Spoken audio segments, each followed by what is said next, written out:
श्री शिवाय नमस्तुभ्यम दोस्तों, हर हर महादेव। पूज्य गुरु जी ने अपनी शिव महापुराण कथा में 10 जुलाई 2025 को आषाढ़ माह के शुक्ल पक्ष की पूर्णिमा तिथि के दिन किया जाने वाला तुलसी की सूखी लकड़ी का एक ऐसा विशेष उपाय बताया है जिसे उन्होंने आज तक अपनी किसी भी कथा में नहीं बताया है। दोस्तों, 10 जुलाई 2025 को आषाढ़ माह के शुक्ल पक्ष की पूर्णिमा तिथि है। पूज्य गुरु जी ने कहा है कि जब आपके हाथ में तंगी चल रही हो, जब रुपए पैसे कहीं से भी आपको प्राप्त नहीं हो पा रहे हो, जीवन में चारों तरफ से सिर्फ और सिर्फ आपको परेशानियां ही दिखाई दे रही हो, उनसे बाहर निकलने का कोई रास्ता आपको दिखाई नहीं दे रहा है, तो 10 जुलाई 2025 गुरुवार के दिन कर लेना तुलसी की सूखी लकड़ी वाला उपाय। इससे आपकी हर एक मनोकामना पूरी हो जाएगी, सभी दोषों से आप मुक्त हो जाओगे और इतना धन आएगा कि आप संभाल भी नहीं पाओगे। माता लक्ष्मी जी और भगवान भोलेनाथ जी की कृपा से पूरे साल आपके घर में कहीं ना कहीं से धन बरसता ही रहेगा। दोस्तों, जैसा कि आप सभी लोग जानते हैं, 10 जुलाई 2025 आषाढ़ माह में पड़ने वाला सबसे बड़ा गुरुवार है और हमारे हिंदू धर्म में इसका बहुत ही बड़ा और विशेष महत्व होता है। दोस्तों, पूज्य गुरु जी ने कहा है कि अगर कभी भी मौका लग जाए तो आषाढ़ महीने के गुरुवार पूर्णिमा तिथि के दिन सिर्फ और सिर्फ आपको तुलसी की सूखी लकड़ी वाला उपाय तो जरूर ही करना चाहिए। इन दोनों का संयोग बहुत ही कम आता है। इसी के साथ में गुरु जी ने अपनी शिव महापुराण कथा में बताया कि इस दिन आप लोगों को तुलसी की सूखी लकड़ी वाला उपाय तो अवश्य ही करना चाहिए, क्योंकि ऐसा दिन पूरे साल में सिर्फ और सिर्फ एक ही बार आता है। और दोस्तों, आप सभी लोग जानते हो कि गुरुवार का सबसे बड़ा कोई उपाय है तो वह तुलसी की सूखी लकड़ी वाला उपाय है। तो दोस्तों, गुरुवार के दिन आप लोगों को इस तुलसी की सूखी लकड़ी वाली उपाय को जरूर ही करना है। बहुत से लोग होंगे जिन लोगों ने इस उपाय को कभी भी नहीं किया हो, मतलब पूरा साल निकल गया लेकिन उन्होंने इस उपाय को किसी भी दिन नहीं किया है। तो दोस्तों, अब आपके पास एक आखिरी मौका बचा हुआ है, जो कि 10 जुलाई 2025 गुरुवार का दिन है। इस दिन आप लोगों को इस वाले उपाय को जरूर ही करना चाहिए। दोस्तों, अगर आप आषाढ़ माह में तुलसी की सूखी लकड़ी वाले उपाय को कर लेते हो तो भाई आपको उपाय का वहाँ फल मिलेगा जिसकी आपने कभी कल्पना भी नहीं किया होगा। इसलिए दोस्तों, आप लोगों को इस वाले उपाय को मात्र एक बार तो जरूर ही कर लेना है, ताकि आप लोगों के हाथ से यह मौका ना जा सके और आपको इस उपाय को करने का फल भी जल्दी से मिल सके। यह उपाय गुरु जी ने अपनी अभी की ही शिव महापुराण कथा में बताया है। इस उपाय को आज हम आपको बहुत ही अच्छे तरीके से समझाने वाले हैं। इस वीडियो को देखने के बाद में इस उपाय को समझने के लिए आपको कोई और वीडियो देखने की आवश्यकता नहीं होगी। तो चलिए दोस्तों, उपाय को शुरू करते हैं। देखिए दोस्तों, आषाढ़ माह का गुरुवार का दिन इतना ज़्यादा खास होता है, इतना ज़्यादा महत्वपूर्ण होता है कि बड़े बड़े पूजा पाठ अनुष्ठान से जो मनोकामना पूरा नहीं होता है, वह आषाढ़ महीने के गुरुवार के दिन मात्र एक छोटे से तुलसी की सूखी लकड़ी के उपाय को करने मात्र से ही आपकी मनोकामना पूर्ण हो जाती है। और बहुत से लोगों ने इस उपाय को किया भी है और उनको इस उपाय को करने का फल भी मिल गया है। अगर आप लोग भी इस उपाय को करना चाहते हैं तो आप इस उपाय को पहले अच्छे से समझ लेना दोस्तों, सुन लेना, उसके बाद में ही आपको इस उपाय को करना है। आपको इस उपाय को करने का फल जरूर मिलेगा और इस उपाय को करने के बाद में आपके घर में चाहे किसी भी प्रकार की समस्या या दुख क्यों ना चल रही हो, भाई उसका आपको कारण भी नहीं पता है कि यह समस्या किस कारण से है, उसका कुछ भी कारण हो सकता है, जैसे कि पितृ दोष हो सकता है या फिर किसी भी तरह का मंगल दोष भी हो सकता है ना। तो इस दिन आप लोगों को यह वाला उपाय जरूर ही करना चाहिए। यह एक ऐसा उपाय है दोस्तों, जिस उपाय को अगर आप किसी विशेष दिन पर करते हैं तो भाई उस विशेष दिन का फल तो हमें मिलता ही मिलता है, पर हमने उस विशेष दिन पर इस उपाय को भी किया है तो हमें उससे भी बड़ा फल मिलता है और फल बहुत ही जल्दी से मिलता है, क्योंकि आप इस उपाय को बहुत ही बड़े और विशेष दिन पर कर रहे हो। तो चलिए दोस्तों, अब उपाय के बारे में बात करते हैं, लेकिन उससे पहले आप लोगों को यह जानना आवश्यक है कि आखिर आप लोगों को इस उपाय को किस समय पर करना है और किसको करना है और कैसे करना है। तो चलिए दोस्तों, आगे हम आपको वीडियो में एक एक करके बहुत ही अच्छे तरीके से बता देते हैं। लेकिन उससे पहले अगर आप लोग हमारे चैनल पर पहली बार आए हुए हैं दोस्तों, या फिर आप हमारी आवाज़ को पहली बार सुन रहे हैं, तो आप हमारे चैनल को सब्सक्राइब जरूर कर लेना और इस वीडियो को लाइक करके कमेंट बॉक्स में श्री शिवाय नमस्तुभ्यम ओम नमः शिवाय जरूर लिखना।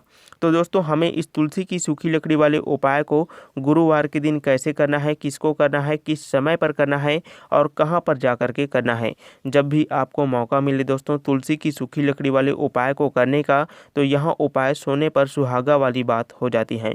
यह एक बहुत ही बड़ा उपाय हो जाता है। तो दोस्तों आखिर इस तुलसी की सूखी लकड़ी वाले उपाय को कौन कर सकता है? तो दोस्तों घर की जो बड़ी माता बहनें होती हैं, उन माता बहनों में से कोई एक माता या बहन इस वाले उपाय को आसानी से कर सकती हैं।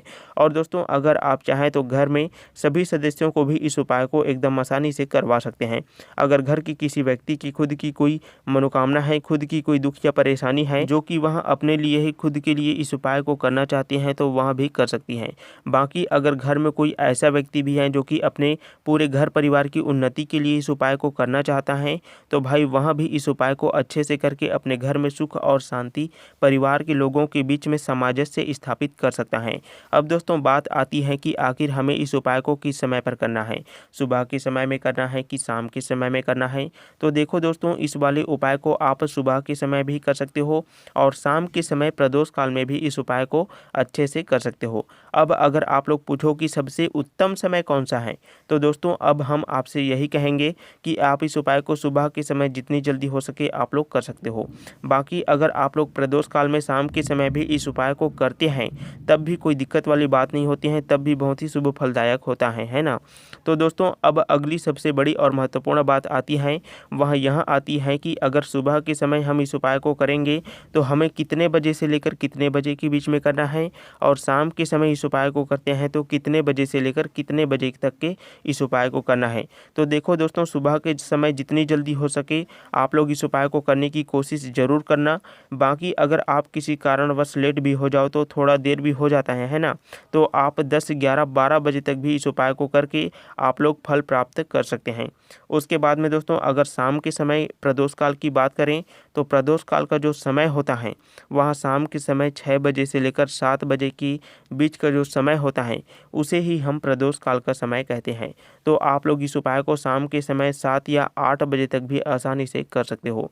मतलब शाम के समय 6 बजे से लेकर रात्रि 8 बजे के बीच में कभी भी आप लोग इस उपाय को कर सकते हो, उसमें भी कोई दिक्कत वाली बात नहीं है। देखिए दोस्तों यदि हम किसी भी प्रकार के उपाय को निश्चित दिन और निश्चित तिथि पर करते हैं तो हमें इसका बहुत ही अधिक लाभ मिलता है, और इस उपाय को करने के बाद में हमारे जीवन में बहुत अधिक परिवर्तन आ जाता है। साथ ही साथ यह उपाय आपके जीवन की सभी परेशानियों को और हर प्रकार की बाधाओं को दूर करने वाली है। तो चलिए दोस्तों जान लेते हैं गुरु जी द्वारा बताए गए तुलसी के उपाय के बारे में। दोस्तों आषाढ़ का जो महीना होता है यह भगवान श्री हरि विष्णु का सबसे प्रिय महीना होता है, और आषाढ़ महीने में किया गया तुलसी का उपाय रातों रात आपके भाग्य को चमका देता है। दोस्तों जब भी आपको माँ तुलसी से जुड़ा हुआ कोई भी उपाय आप लोग करते हैं है ना, तो भगवान श्री हरि विष्णु जी तो बहुत ही प्रसन्न होते हैं। साथ ही साथ माता लक्ष्मी जी भी प्रसन्न होती हैं। आषाढ़ के महीने में तुलसी का पूजन करने से व्यक्ति को सौभाग्य की प्राप्ति होती है, उसके घर में कभी भी निर्धनता नहीं आती है। दोस्तों तुलसी की सूखी लकड़ी वाले उपाय के लिए आपको तुलसी की सूखा हुआ 7 छोटी छोटी टहनी लेना है ना। साथ में आपको थोड़ा सा मौली धागा लेना है और सातों तुलसी की टहनी को एक साथ इकट्ठा करके मौली धागा से बांध देना है। अब आपको तुलसी की लकड़ी के ऊपर में रोली का तिलक लगा देना है। अब दोस्तों आपको इस तुलसी की लकड़ी के गट्ठे को भगवान श्री हरि विष्णु जी के सामने में थोड़ा समय के लिए रख देना है, और एक देसी घी का दीपक भगवान विष्णु जी के सामने में लगा देना है, और दीपक आपको गोल बत्ती का ही लगाना है। उसमें आपको एक चुटकी पिसा हुआ हल्दी भी डाल देना है। दोस्तों भगवान श्री हरि विष्णु जी को हल्दी बहुत ही प्रिय होता है। अब दोस्तों आपको तुलसी की लकड़ी को अपने हाथ में उठा लेना है, एक छोटे से लाल कपड़े में आपको उसे रख लेना है। अब आपको उसका एक छोटा सा पोटली बना लेना है। अब दोस्तों आपको इसे अपने घर के मुख्य द्वार के सामने में कहीं पर भी टांग देना है। ध्यान रखना है कि उस पोटली को आपके घर के अंदर की तरफ में टांगना है, बाहर की तरफ नहीं टांगना है। उसके बाद में आपको माता लक्ष्मी जी का ध्यान करना है, भगवान श्री हरि विष्णु जी का ध्यान करना है। माता लक्ष्मी जी से आप प्रार्थना कीजिए कीजिए कि हे माँ धन की देवी, आप मेरे घर में पधारिए और अपनी कृपा दृष्टि मुझ पर बरसाइए। इस तरह से आपको प्रार्थना करनी है दोस्तों। और ओम नमो भगवते वासुदेवाय नमः इस मंत्र का आपको 11 बार जाप करना है और एक घी का दीपक आपको अपने घर के मुख्य द्वार पर जरूर लगाना है जब भी आप लोग इस उपाय को कर रहे हो तब। दोस्तों इस उपाय को करने के बाद में आपके पास कहीं ना कहीं से पैसा आना शुरू हो जाएगा। आपके घर में धन संपदा की कभी भी कमी नहीं होगी। आपके पास आया हुआ पैसा रुकने लगेगा और आप धनवान भी बनने लगोगे। अब दोस्तों दूसरे नंबर पर हम आपको चावल के दाने का बहुत ही प्यारा सा और छोटा सा उपाय बताने वाले हैं, है ना। इस उपाय को भी आप लोग 10 जुलाई 2025 गुरुवार पूर्णिमा तिथि के दिन करके अपने जीवन में बदलाव ला सकते हैं। दोस्तों अगर आपको ऐसा लगता है कि आपको कोई भी क्षेत्र में सफलता नहीं मिल रही है, किस्मत आपका साथ नहीं दे रही है, तो आपको 11 चावल के दाने लेना है जो कि साबुत होना चाहिए। अब उस चावल के दाने को आपको हल्दी मिला करके पीला कर देना है। साथ में आपको लेना है एक छोटा सा बेलपत्र, है ना। बेलपत्र कहीं से भी खंडित नहीं होना चाहिए, बेलपत्र में कहीं पर भी छेद नहीं होना चाहिए और तांबे के पात्र में जल। इन तीनों सामग्री को लेकर के 10 जुलाई 2025 गुरुवार के दिन सुबह से लेकर रात्रि तक जब भी आपकी इच्छा हो भगवान भोलेनाथ जी के मंदिर में चले जाना है। अब आपको उत्तर दिशा की ओर मुख करके सबसे पहले बेलपत्र को माता अशोक सुंदरी जी के स्थान में कुंदकेश्वर महादेव जी का स्मरण करके अर्पित कर देना है।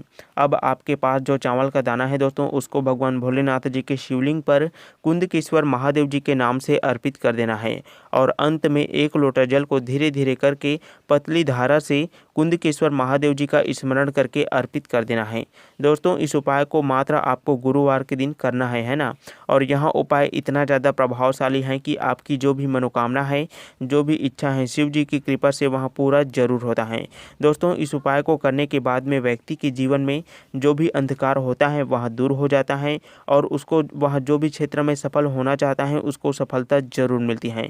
बस वह पूरी लगन के साथ में मेहनत करना चाहिए, किस्मत का साथ उसको मिलने लग जाता है।